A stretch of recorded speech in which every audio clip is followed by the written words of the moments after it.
U Rwanda rukomeje kuba urudahangarwa bitewe n'ibiri kubera muri Repubulika Iharanira Demokarasi ya Kongo. Akanama nkemurampaka kemeje ko u Rwanda rufasha umutwe witwaje intwaro wa M23. Gusa ku ruhande rw'u Rwanda ruvuga ko rudafasha uyu mutwe witwaje intwaro wa M23. Basobanura ko M23 ari umutwe urwana ushaka ukwishyira kwizana ndetse no kurwanirira uburenganzira bwabo.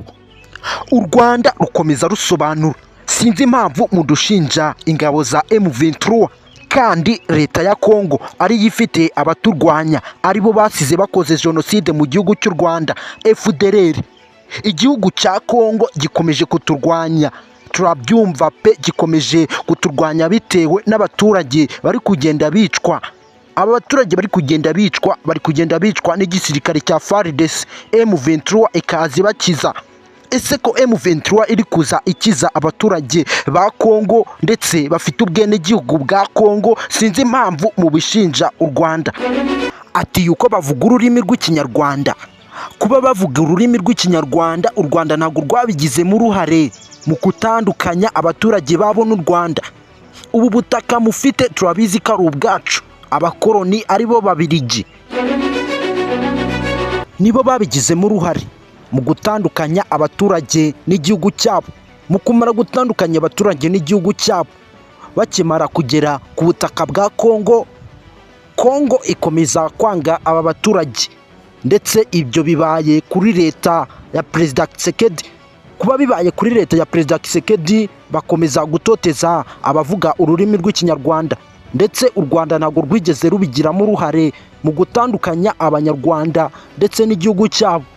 Aba bari abanyarwanda koko, turabyemera ko bari abanyarwanda, gusa abakoroni aribo Babirigi batandukanyije abanyarwanda n'igihugu cyabo. Bakomeje kubatandukanya, bakomeza kwegera no kubanga, bakomeje kubanga bishakamo ibisubizo. Mu gukomeza kwishakamo ibisubizo niko kwerekeza mu mashamba ya Kongo, batangira kwiga ukuntu bashobora kuba yarwanirira ukwishyira kwizana ndetse no gufata igihugu cyabo bakakigira gishyashya, bagakuraho ubutegetsi bubi bagashiraho ubutegetsi bwiza. M23 ni ingabo ziyise intare. Izi ntare zikomeje kurwana ndetse no kurwanirira bene wabo. Bakomeje kurwanirira bene wabo baherereye muri iki gihugu, aho bakomeje gufata umujyi wa Goma ndetse no gufata Kivu yose y'amajyepfo na Kivu y'amajyaruguru. Aba bagabo ba M23 bakomeje kwegera imbere, kugenda bafata ibice bimwe na bimwe bigize leta ya Kongo. Repubulika Iharanira Demokarasi ya Kongo ikomeje kurekarama irega igihugu cy'u Rwanda, bavuga ko igihugu cy'u Rwanda aricyo gifasha uyu mutwe witwaje intwaro wa M23. Ese ibi ngibi nibyo koko? Turaza tubisesengureho. Icyo usabwa ni uko ukora subscribe kuri YouTube channel kugira ngo utajya ucikwa ibiganiro byinshi bigiye bitandukanye. Tugiye gukomeza tuganira kuri ibi ngibi byavuzwe kuri M23 ndetse no ku gihugu cy'u Rwanda. Ese ni gute bafashe umujyi wa Goma? Bawufashe ngute? Byagenze ute kugira ngo babashe kuba bafata uyu mujyi wa Goma? Ese ni leta y'igihugu cy'u Rwanda yabigizemo uruhare kugira ngo babashe kuba bafata uyu mujyi wa Goma? Urakaza neza mu muryango mugari wa TJD Rwanda. Nge mugiye kubana ni TJD nk'ibisanzwe.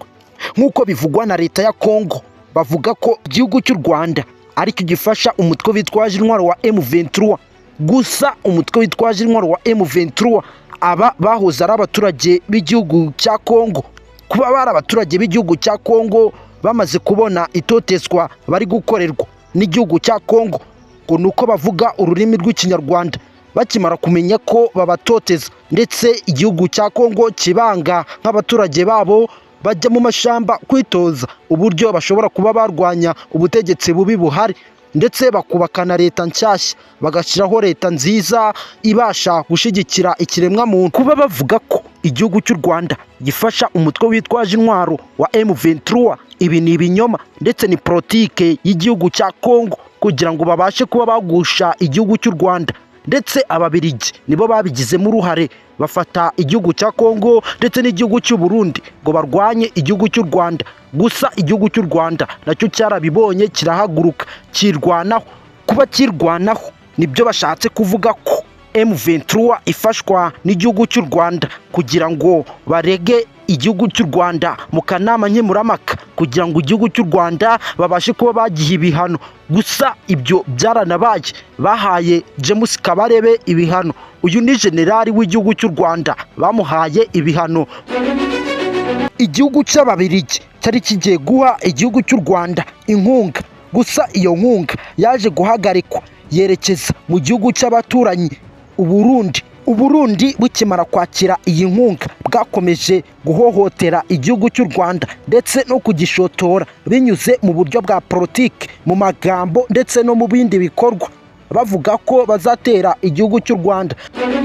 Perezida w'u Burundi Ndayishimiye avuga ko azatera igihugu cy'u Rwanda anyuze mu Kirundo ndetse akagera mu mujyi wa Kigali, akavuga ko uwo mujyi wa Kigali nibaramuka bamuteye banyuze mu gihugu cya Kongo nawe azarara mu mujyi wa Kigali.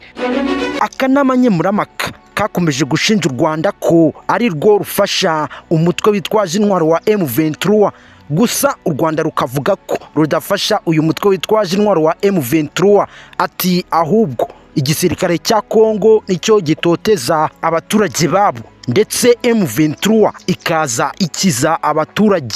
Aba baturage batotezwa na FARDC, M23 igenda igiye gufasha aba baturage, gusa igisirikare cya M23 kikisobanura kivuga ko bagitoteza ndetse ko batoteza n'abavuga ururimi rw'ikinyarwanda muri iki gihugu, ndetse ko batabigizemo uruhare kuba bafite ubwenegihugu bw'igihugu cya Kongo.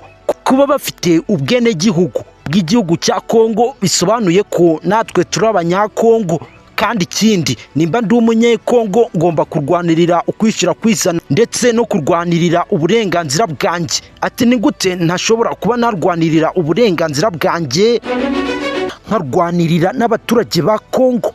Ni gute akanama nkemurampaka katabasha kutwumva ko turi kurwanirira uburenganzira bwacu, ko Perezida Kisekedi yatwambuye uburenganzira bwacu kandi ko adutoteza ngo nuko tuvuga ururimi rw'ikinyarwanda? Perezida Kisekedi n'ingabo ze FARDC zikomeza zitoteza abaturage bavuga ururimi rw'ikinyarwanda. Ese ibi ngibi byakomeza? M23 niyo mpamvu yakomeje kurwana, ikirwanaho ndetse igakomeza gufasha abaturage batuye iki gihugu cya Kongo. Inama zabaye nyinshi mu gukomeza gushaka umuti w'ikibazo kiri kubera muri Repubulika Iharanira Demokarasi ya Kongo. Gusa iyi ni politiki yakinwe kera. Iyi politiki yakinwe kera, bavuga yuko igihugu cya Kongo kigomba kugabwamo ibihugu bigera kuri 5. Bamara kugaba ibihugu bigera kuri 5, ndatekereza igihugu cya mbere cyamaze kuboneka aricyo Repubulika ya Kivu. Iyi Repubulika ya Kivu yamaze gufomingwa n'ingabo za M23. Turatekereza ko iki ari igihugu gisha kigiye kuba cyavuka, ndetse n'ibindi bihugu bigiye kuba byaza binyuze mu kugabanya Repubulika Iharanira Demokarasi ya Kongo. Igihugu kibiri inyuma ni igihugu cy'Ububiligi, ndetse igihugu cy'Ububiligi cyamaze nacyo kugera muri Repubulika Iharanira Demokarasi ya Kongo. Gusa iki gihugu cya Repubulika Iharanira Demokarasi ya Kongo byamaze kwemezwa ko iki gihugu cya Repubulika Iharanira Demokarasi ya Kongo bagomba kugabamo ibice bigera kuri 5, hakabonekamo ibihugu 5. Ibi bihugu 5 bigomba kuboneka muri Repubulika Iharanira Demokarasi ya Kongo, byamaze kwemezwa n'igihugu cy'Ububiligi. Igihugu cy'Ububiligi nicyo kibiri inyuma mu kugabanya iki gihugu cya Repubulika Iharanira Demokarasi ya Kongo, kikagabanywamo ibihugu bigera kuri 5.